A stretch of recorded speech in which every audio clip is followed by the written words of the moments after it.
Hello বন্ধুরা, তোমরা দেখছো আর গুরু দর্শন ইউটিউব চ্যানেল। তো বন্ধুরা, আশা করি তোমরা প্রত্যেকেই ভালো আছো এবং কি সুস্থ আছো। আজকে তোমাদের কাছে আবার একটি নতুন সাজেশন ভিডিও নিয়ে হাজির হয়েছি। তো বন্ধুরা, আজকের এই সাজেশন ভিডিওটি কাদের জন্য, কোন সেমিস্টারের জন্য এবং কি সাবজেক্ট নেম কি থাকবে, পেপার কোড কি থাকবে, এই নিয়ে বিস্তারিত জানতে তোমাদের কিন্তু প্রথম থেকে শেষ পর্যন্ত সম্পূর্ণ ভিডিওটি দেখতে হবে। তো বন্ধুরা, চলো বেশি কথা না বলে আমরা সরাসরি মূল ভিডিওর দিকে প্রবেশ করি। তার আগে আমি রতন তোমাদেরকে সকলকে স্বাগতম জানাই তোমাদের ইউটিউব চ্যানেল আরগুরু দর্শনে। তো বন্ধুরা, ফাইনালি আমরা কিন্তু এখন মূল ভিডিওতে পৌঁছে গেছি। তো যে সমস্ত ভাই বোনেরা গৌড়বঙ্গ বিশ্ববিদ্যালয় অর্থাৎ ইউনিভার্সিটি অফ গৌড়বঙ্গের অধীনে ভর্তি হয়েছো, তোমরা যদি 4 সেমিস্টারে পড়ে থাকো, তোমাদের কিন্তু জুলাই মাসের শেষের দিকে অর্থাৎ এই মাসের শেষের দিকে তোমাদের কিন্তু এক্সাম হবে। তো বন্ধুরা, আর্টসের যেগুলো সাবজেক্ট রয়েছে সেগুলো সাবজেক্ট বেশিরভাগ তোমাদের সাজেশন দেওয়া হয়ে গেছে। আজকে তোমাদের আর্টসের আরেকটি সাবজেক্ট নিয়ে আলোচনা করব। তো আজকের এই সাবজেক্টটির নাম হচ্ছে দর্শন বা ফিলোসফি। তো যাদের পার্টস কোর্সে অর্থাৎ জেনারেল কোর্সে তোমাদের যদি দর্শন অর্থাৎ ফিলোসফি বিষয়টি থেকে থাকে, এই দর্শন বা ফিলোসফির তোমাদের যে 4 সেমিস্টারে এক্সাম হয় সেটার কিন্তু পেপার কোড দুটি হয়। একটি হচ্ছে DC4, অপরটি রয়েছে SEC2।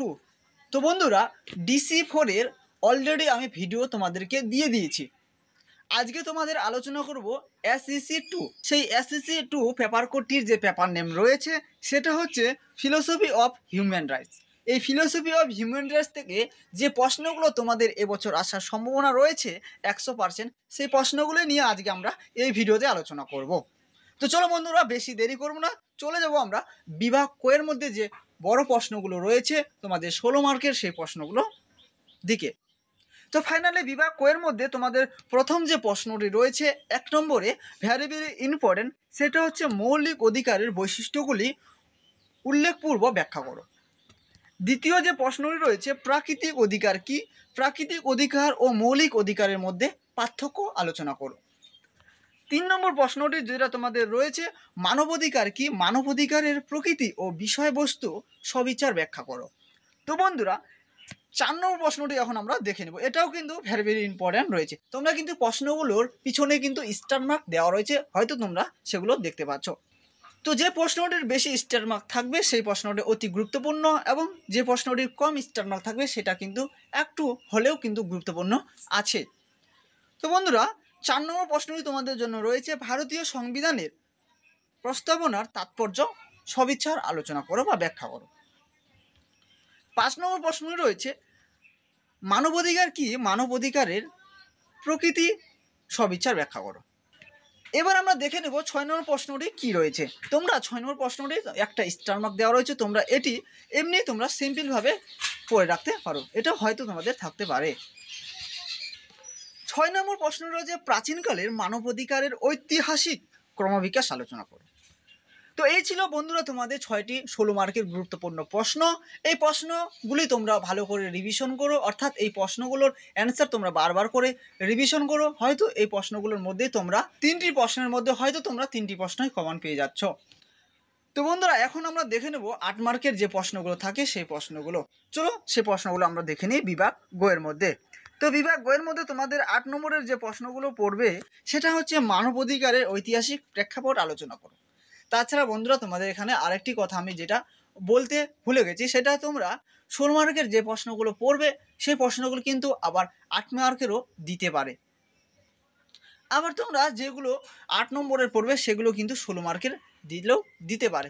8 নম্বরের যে দ্বিতীয় নম্বর প্রশ্নটি রয়েছে সেটা হচ্ছে, ভারতীয় সংবিধানের উল্লেখিত মৌলিক কর্তব্যগুলি আলোচনা করো। 3 নম্বর প্রশ্ন রয়েছে, ভারতীয় সংবিধানের প্রস্তাবনার স্বরূপ ব্যাখ্যা করো। 4 নম্বর প্রশ্ন রয়েছে, সর্বজনীয় মানবাধিকারের সম্পর্কিত ঘোষণার ধারণাটি ব্যাখ্যা করো। তো বন্ধুরা, এই ছিল তোমাদের 4টি প্রশ্ন, অতি গুরুত্বপূর্ণ। এই 4টি প্রশ্ন থেকে তোমরা হয়তো 1টি থেকে 2টি প্রশ্ন কমন অনায়াসে পেয়ে যাবে। তো বন্ধুরা, চলো দেখে নিব আমরা এখন বিভাগ গোয়ের মধ্যে যে প্রশ্নগুলি রয়েছে সে প্রশ্নগুলো। তার আগে বন্ধুরা, তোমরা যদি এখনো পর্যন্ত আরগুরু দর্শন ইউটিউব চ্যানেলটি সাবস্ক্রাইব করে না রাখো তাহলে অবশ্যই সাবস্ক্রাইব করে রেখে দিও, আর পাশে থাকা বেল আইকনটি অন করতে ভুলো না।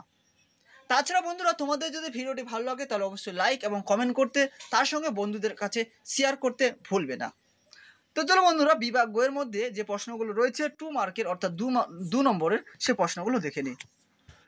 2 নম্বরে যে প্রথম প্রশ্নটি তোমাদের জন্য রয়েছে সেটা হচ্ছে ভারতীয় সংবিধানে ধর্মীয় স্বাধীনতার অধিকার বলতে কি বোঝো। অর্থাৎ এখানে তোমাদের এইভাবে প্রশ্নটি থাকতে পারে যে স্বাধীনতার অধিকার বলতে কি বোঝো, বা স্বাধীনতা অধিকারের সংজ্ঞা দাও, বা স্বাধীনতা অধিকার কি।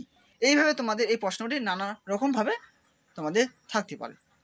পরে যে প্রশ্নটি রয়েছে সাম্যের নীতি বলতে কি বোঝো। পরে যেটা রয়েছে অধিকার বলতে কি বোঝো। তারপরটি রয়েছে ভারতীয় সংবিধানের প্রস্তাবনায় স্বাধীনতা শব্দের দ্বারা কি বোঝানো হয়েছে।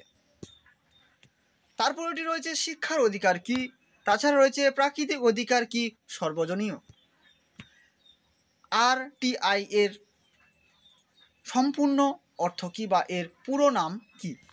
এই ছিল তোমাদের 2 নম্বরের কিছু প্রশ্ন। এই প্রশ্নগুলোর অ্যান্সার তোমরা বারবার রিভিশন করো, অর্থাৎ এই প্রশ্নগুলো তোমরা যদি ভালো করে রিভিশন করো হয়তো তোমাদের পরীক্ষা অবশ্যই ভালো হবে। তো বন্ধুরা, এই ছিল তোমাদের SSC 2 এর কিছু সাজেশন প্রশ্ন। এই প্রশ্নগুলো থেকে তোমরা কিন্তু 100% কমন পেয়ে যাচ্ছ। তো বন্ধুরা, আজকের ভিডিওটি এখান থেকে শেষ করছি। দেখা হচ্ছে তোমাদের সঙ্গে অন্য কোনো এক নতুন ভিডিওতে।